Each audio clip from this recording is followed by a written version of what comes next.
সেদিন ছিল ২৭শে জানুয়ারি, বিকাল ৫টা বাজে। তখন ইরানের মধ্য উপকূলীয় সমুদ্রের উপর দিয়ে চক্কর দিচ্ছিল কয়েকটা ড্রোন। আকাশে ঘুরছিল বটে, কিন্তু জাহাজের খুব কাছাকাছি আসছিল না, আবার জাহাজও সেগুলোকে থামানোর চেষ্টা করছিল না। এই অদ্ভুত পরিস্থিতির কারণ হলো যে এয়ারক্রাফট ক্যারিয়ারটি সেখানে ছিল, সেটি হরমুজ প্রণালীর একদম কাছাকাছি এমন একটা অবস্থানে দাঁড়িয়েছিল যেখান থেকে কোনো সিদ্ধান্তই সরাসরি নেওয়া যাচ্ছিল না। এই ঘটনার ঠিক ৮ ঘন্টা আগের কথা যদি বলি, তাহলে বিষয়টা আরো পরিষ্কার হবে। বিশ্বের সবচেয়ে বড় এবং গুরুত্বপূর্ণ সামুদ্রিক করিডোর হরমুজ প্রণালীতে তেলবাহী জাহাজ একের পর এক যাওয়া আসা করছিল একদম স্বাভাবিকভাবে। ঠিক তখনই ইরানের রাডারে ধরা পড়ল যে তেলের জাহাজ ছাড়াও একটা বিশাল সামরিক জাহাজ সেখানে ঢুকে পড়েছে, আর সেটা ছিল একটি বিশাল এয়ারক্রাফট ক্যারিয়ার গ্রুপ। বিশাল আকৃতির এই ক্যারিয়ারের চারপাশে ছিল সাপোর্ট যুদ্ধ জাহাজ, এবং সব মিলিয়ে এটা দেখতে ছিল সমুদ্রের বুকে একটা চলমান সামরিক ঘাঁটির মতো। ইরান সাথে সাথে বুঝে গেল যে এই উপস্থিতি হঠাৎ করে আসা কোনো ব্যাপার নয়, বরং এটা একটা সুপরিকল্পিত পদক্ষেপ। এখানে শক্তি প্রদর্শন করা মানে ইরানকে সরাসরি একটা বার্তা দেয়া। পুরো রাডার কন্ট্রোল রুমে কেউই ঠিক বুঝে উঠতে পারছিল না যে এই জাহাজ এখানে আসলো, কেন এসেছে এবং এর উদ্দেশ্য কি। এয়ারক্রাফট ক্যারিয়ারটি প্রণালীর একদম কাছাকাছি এসে অবস্থান নিল, এতটাই কাছে যে ইরানের উপকূলীয় রাডার সিস্টেমে এর প্রতিটি নড়াচড়া পরিষ্কারভাবে ধরা পড়তে লাগলো।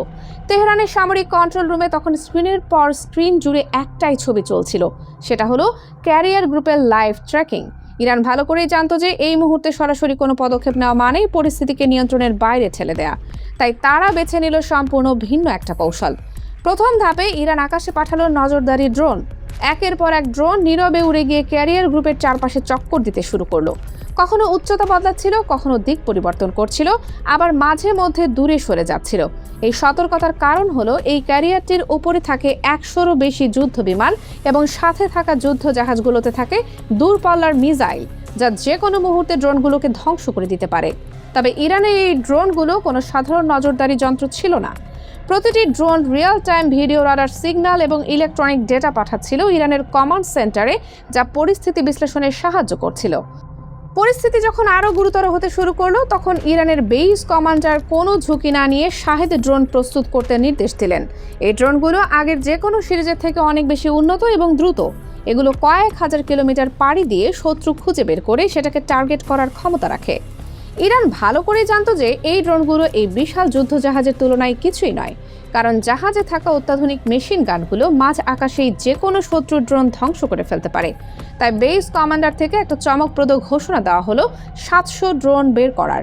এই সিদ্ধান্তের পেছনে যুক্তি ছিল যে এতগুলো ড্রোন একসাথে গেলে এই ক্যারিয়ার গ্রুপের পক্ষে সেগুলো সবগুলোকে থামানো প্রায় অসম্ভব হয়ে পড়বে। সারাক্ষণ নজরদারি করার জন্য যে ড্রোনগুলো জাহাজটির উপর দিয়ে উঠছিল, সেগুলো যখন কিছুটা কাছাকাছি এলো, তখন যুদ্ধ জাহাজের রাডারে ধরা পড়ে গেল। সাথে সাথে একটি যুদ্ধ বিমান তীব্র গতিতে ছুটে গেল সেদিকে। ড্রোনগুলো এটা বুঝতে পেরে কয়েক কিলোমিটার উপরে উঠে রাডার থেকে হারিয়ে গেল, যা তাদের উন্নত প্রযুক্তির প্রমাণ দিল। সমুদ্রে থাকা এয়ারক্রাফট ক্যারিয়ারটি তখন বুঝতে শুরু করলো যে পরিস্থিতি মোটেও স্বাভাবিক নেই। তারা সামনে এগোচ্ছিল না, আবার পুরোপুরি ফিরেও যাচ্ছিল না। এর কারণ হলো হরমুজ প্রণালী এমন একটি জায়গা যেখানে একবার ঢুকে পড়লে বের হওয়ার প্রতিটি পথই খুবই সংকীর্ণ এবং জটিল। এই বিশাল যুদ্ধ জাহাজ সেখানে ১৮০ ডিগ্রি ঘোরানো প্রায় অসম্ভব একটা কাজ। ইরান এই ভৌগোলিক বাস্তবতাকেই তাদের সবচেয়ে বড় হাতিয়ার বানিয়েছে এবং এটাকে কৌশলগতভাবে ব্যবহার করছে। জাহাজটির কন্ট্রোল রুমে তখন চাপা উত্তেজনা বিরাজ করছিল, কারণ কেউই জানতো না যে এই নজরদারি কতক্ষণ শুধুই নজরদারি থাকবে আর কখন এটা পরবর্তী ধাপে চলে যাবে এবং কোনো আক্রমণাত্মক পরিস্থিতি তৈরি হবে কিনা। এদিকে ইরান কোনো আনুষ্ঠানিক ঘোষণা দেয়নি, আবার কোনো কূটনৈতিক জবাবও দেয়নি। তারা শুধু দেখিয়েছে যে তারা প্রযুক্তি এবং ডিফেন্স সিস্টেমে কতটা উন্নত এবং প্রস্তুত। উপকূলীয় প্রতিটা air defence unit, no drone unit এবং আকাশ প্রতিরক্ষা ব্যবস্থা সবকিছু সর্বোচ্চ প্রস্তুত অবস্থায় রাখা হয়েছিল, যাতে যে কোনো পরিস্থিতি মোকাবেলা করা যায়। ক্যারিয়ার গ্রুপ ধীরে ধীরে বুঝতে পারলো যে এখান থেকে হঠাৎ করে বের হয়ে যাওয়া মোটেও সহজ কাজ নয়, আবার সামনে এগিয়ে যাওয়ারও কোনো সুযোগ নেই, কারণ সেটা সরাসরি সংঘর্ষের দিকে নিয়ে যেতে পারে। ফলে তৈরি হলো এক অদ্ভুত এবং উত্তেজনাপূর্ণ অবস্থা। সমুদ্রের বুকে দাঁড়িয়ে থাকা বিশাল ক্যারিয়ার গ্রুপ কার্যত হরমুজ প্রণালীর ভেতরেই থমকে দাঁড়িয়ে থাকলো। ইরানের ড্রোনগুলো তখনও আকাশে ঘুরছিল, চোখের পলকে দিক বদলাচ্ছিল এবং বারবার মনে করিয়ে দিচ্ছিল যে এই এলাকা তাদের নজরদারির মধ্যে রয়েছে এবং কোনো কিছুই তাদের চোখ এড়াচ্ছে না। পরিস্থিতি ঘন্টার পর ঘন্টা একই অবস্থায় থেকে গেল। দুই পক্ষই চুপচাপ, কিন্তু সবাই সতর্ক এবং প্রস্তুত। তবে যদি কেউ ইরানকে আঘাত করার চেষ্টা করে তবে এর ফলাফল শুধু ইরানে সীমাবদ্ধ থাকবে না, বরং পুরো মধ্যপ্রাচ্য জুড়ে ছড়িয়ে পড়বে এবং এর পরিণতি হবে ভয়াবহ। এই বিবৃতি আন্তর্জাতিক পর্যায়ে ব্যাপক আলোড়ন সৃষ্টি করল। সামরিক বিশ্লেষকরা এই পরিস্থিতিকে অত্যন্ত নাজুক এবং বিপজ্জনক হিসেবে চিহ্নিত করলেন। তারা বললেন যে হরমুজ প্রণালীতে এই ধরনের মুখোমুখি অবস্থান বিশ্ব অর্থনীতির জন্য হুমকি স্বরূপ, কারণ বিশ্বের তেল সরবরাহের একটা বিশাল অংশ এই পথ দিয়ে যায়। যদি এখানে কোনো সংঘর্ষ হয় তাহলে তার প্রভাব শুধু এই অঞ্চলে সীমাবদ্ধ থাকবে না, বরং পুরো বিশ্বে ছড়িয়ে পড়বে। তেলের দাম আকাশচুম্বী হয়ে যাবে এবং বৈশ্বিক সরবরাহ ব্যবস্থা ভেঙে পড়বে। এভাবেই দুই পক্ষ একটা ঠান্ডা নীরবতার মধ্যে মুখোমুখি অবস্থানে থেকে গেল। কেউ প্রথম আঘাত হানতে চাইছিল না, কিন্তু কেউ পিছিয়েও আসছিল না। এটা ছিল এক ধরনের মনস্তাত্ত্বিক যুদ্ধ, যেখানে প্রতিটি পক্ষ অন্য পক্ষের ধৈর্য পরীক্ষা করছিল এবং দেখছিল কে আগে পিছিয়ে আসে।